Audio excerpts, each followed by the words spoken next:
This is TV Black Box, bringing you the inside goss from the TV industry.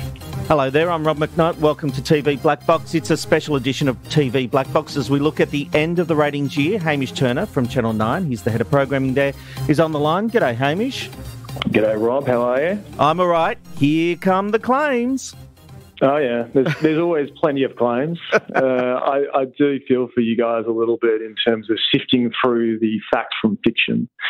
So hopefully you've spent a bit of time pouring your eye over the numbers and the claims and can pull out the ones that you really want to hold on to. Well, I'll get you to go through yours first because I do have some questions about the claims and counterclaims. So you guys, the 9 Network, says it is number one with all key demographics, 25 to 54, 16 to 39, GS and child across the calendar year, and you are the number one network in the calendar year. Is that correct? That is correct. So I think the best way to encapsulate this is say we are number one in everything except for total people survey year. Okay. And when we're talking about the figures, are we talking about the 5 cap cities or the national figure? No, the certified OzTam 5 cap cities, which is what we have and always have reported on. Yeah, and look, the reason I obviously asked that is you will know that today 7 came out with a release saying it's number one in the 2022 survey year and calendar year. Obviously, those figures were based on national figures, and I want to get to the good points they're about building a patchwork quilt, effectively there, Rob. So, we can all pull numbers from a variety of different sources, but it's not the certified way we do it. And I think OzTam has some very clear guidelines. I mean, the other thing obviously worth noting is that as part of those terrestrial numbers, whether it be regional or metro, you obviously have a big proportion of people who are watching on our BVOD platforms. And obviously we have finished the year with a 49 share total people and kind of heading into the 50s when you look at the demos. So obviously a really strong result there. Look, and it's an interesting one, isn't it? Because I always sometimes feel a bit old-fashioned because I do focus on the 5 cap city and we're hearing the narrative of national figure. Next year we will get a total TV figure overnight with BVOD included and catch-up. That's correct. So... Vols. Yeah, thank you. So tell me, what is the figure, when I look in the morning, what is the figure I should be looking at as to how the networks performed the night before? Well, if you're looking at 9, we've got a very clear strategy around 25-54s. So our focus is on delivering that audience in mass, whether it be via terrestrial or via digital, so via TVs that are connected to an antenna or via TVs that are connected to the internet. And we measure ourselves on, obviously, creating the best Australian content that engages that audience. That is probably what our scorecard says. And I think it's fair to say that our peers have also gone out and said that is, they're after that demographic because obviously the commercial realities that sit around that. It does feel a little bit disingenuous and, just personally talking when we start talking about total people and number ones because ultimately the world has changed and people are watching our content in different ways. And I think, the way that we report on that should be reflective of that and the nuance that lies within there. I also think that, when we talk survey years, really, do we just judge ourselves on survey? I mean, for me, it's a year-round job. Our audience is there and wanting to be entertained or informed for 52 weeks of the year, and we very much measure ourselves on how we deliver all year round. And as you know, we continue launching shows deep into December. So I think for us, we think of ourselves as calendar and 25-54. That's our measurement. Well, look, even 7 has had to admit, even by their national figures, that you have won in the 25 to 54s, and that is your demo, as you say. So I think it's also their demo. Yeah, absolutely. My point being that if you cut away all the spin, and no matter which way you look at it, 9 has won 25 to 54. Yeah, I think for us, really it comes back to the content and the brands. And so I think what we're really proud of is, those shows like Married at First Sight that really capture the imagination of the nation, the block. Obviously, this year, our schedule is kind of bookended by those two brands, and they've had exceptional years. And it's also about delivering that consistency across the year. And I think, when we look back at this year, we've also been able to achieve that. But also bringing in new brands to the market. And I think we're always pressuring ourselves and testing ourselves to ensure that, that creativity and those ideas and trying to really engage Australians and our audience continues. So again, go back to the scorecard. It's like, have you done that? Have you tried new things? Have you tried to engage, entertain, and inform our audience? And I think yes on all fronts. Well, you certainly have. And speaking of Married at First Sight, obviously next year it's going to go up against one of the biggest competitors it's had in years. Is the network confident up against Australian Idol? Yeah, well, I've seen the first few episodes, and it's a brilliant season. We've got an amazing cast, and I don't think those people who love Married at First Sight will be disappointed. It's a beautifully made show by Endemol Shine, beautifully cast, and the format just continues to deliver in terms of the content, and it will again get the nation talking. So yes, I'm very confident in our product. Look forward to everybody seeing it again in January. When you look at your slate this year, I think for me, one of the disappointments for me was My Mum, Your Dad, which is a show I really, really like.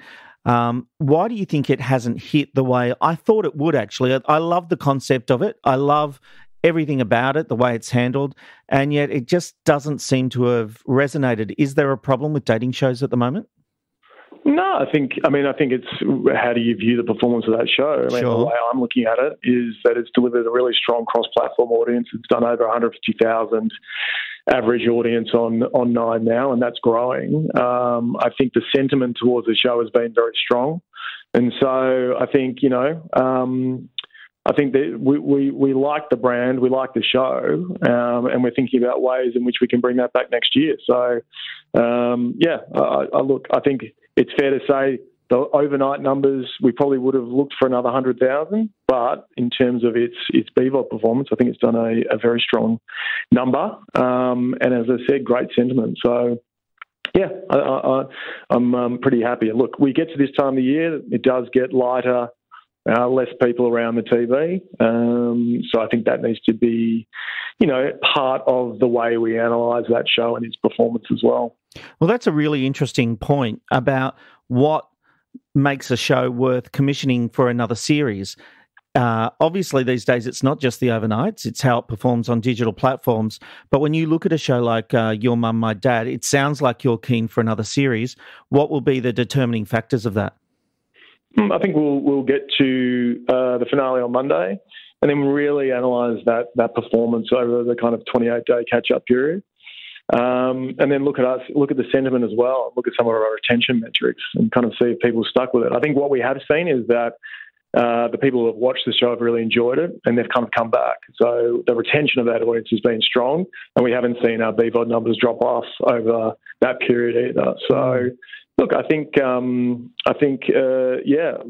those things all considered, we'll then make a decision on what we do with that brand next year, and what the idea that sits behind the show. Because if obviously you've seen the show, the ruse, what you go in next year with.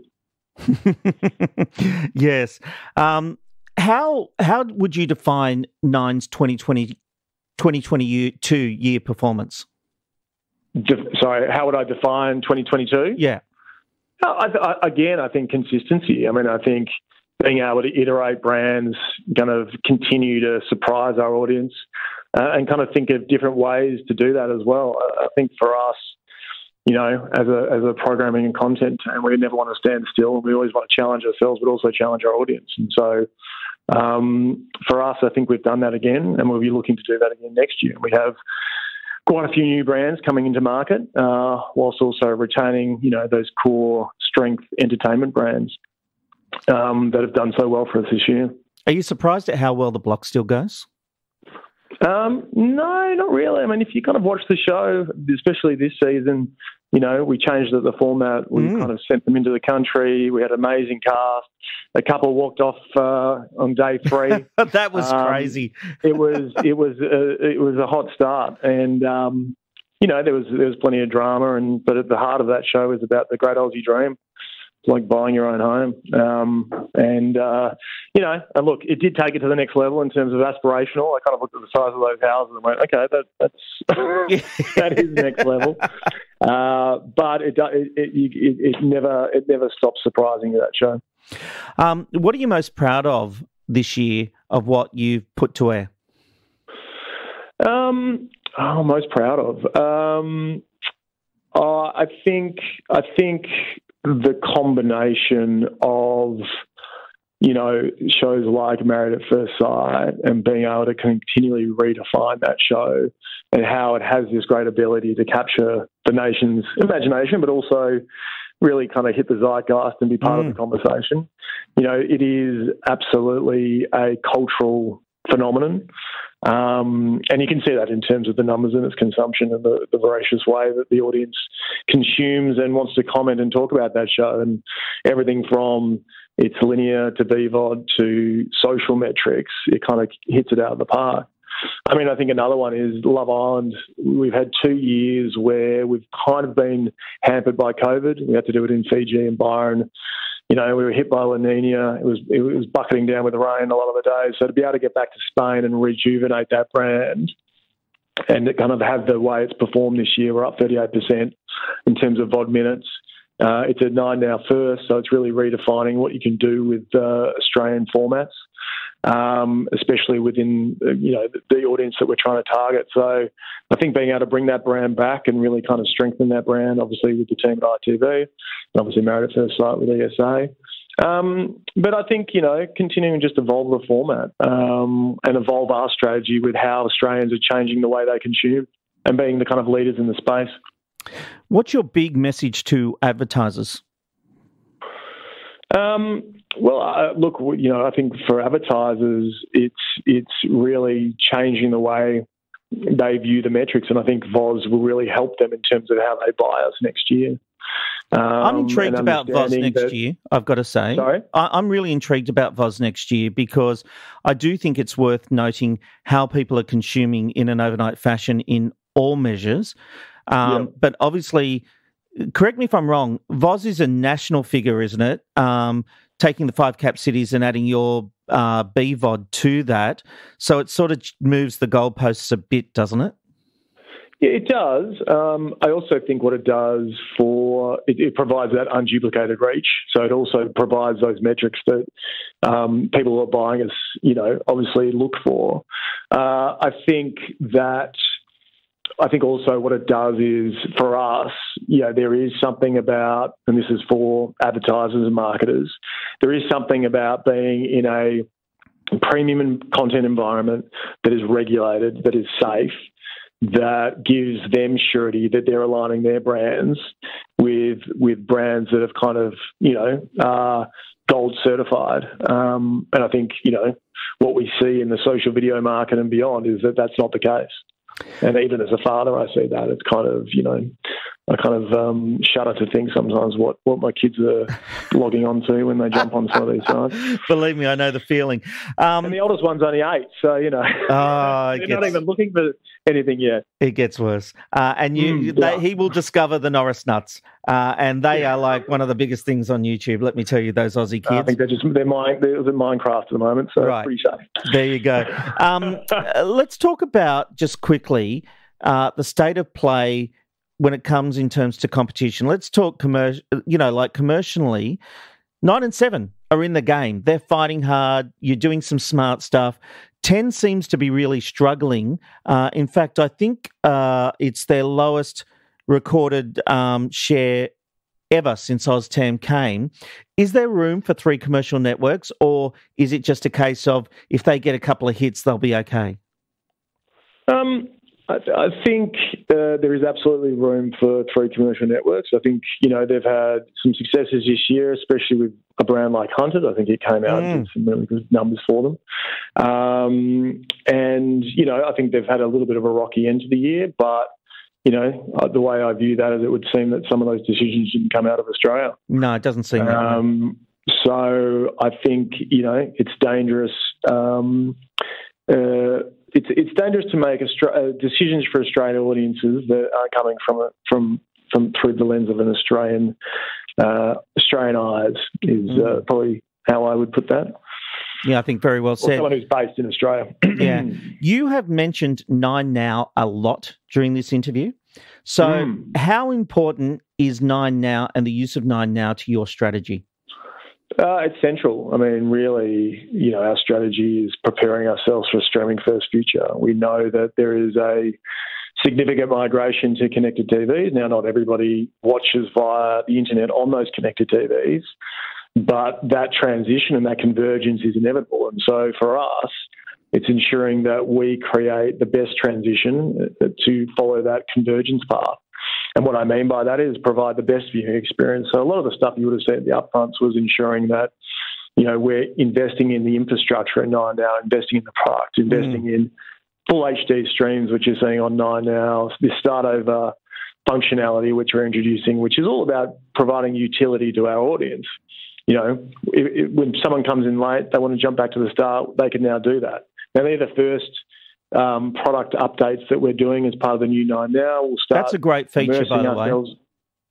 It is, and we'll start seeing, our push more into the live space, really looking at that curation of live channels.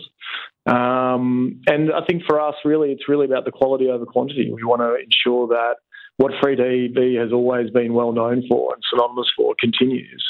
And that's kind of live, big events and those curated environments. We often talk about the paradox of choice.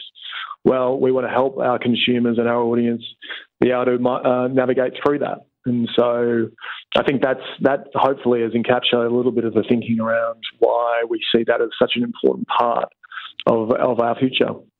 Are you having a bit of a chuckle to yourself that the streaming services are now trying to get into the ad game and put commercials in their shows when they launched, it was always about being commercial free?